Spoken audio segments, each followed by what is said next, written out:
Hello বন্ধুরা, বনলতা রান্নাঘরে তোমাদেরকে জানাই অনেক অনেক স্বাগত। চলো বনলতা রান্নাঘরে আজকের দুপুরের মেনুতে মা কি বানিয়েছে তোমাদের দেখাই।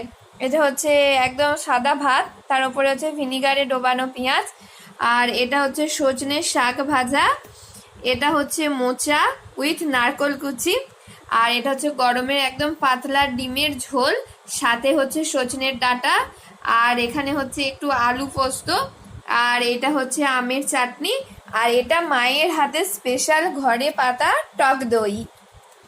একদম পুরো। কেমন হয়েছে বন্ধুরা আজকে দুপুরের মেনু? তোমরা অবশ্যই জানিও কেমন হয়েছে। যারা যারা নর্মাল আমাদের বাড়িতে এসে খেতে চাও অবশ্যই অবশ্যই চলে এসো। এটা হচ্ছে গ্রীষ্মের দুপুরের একদম পারফেক্ট মেনু। যারা খেতে চাও প্লিজ প্লিজ চলে এসো।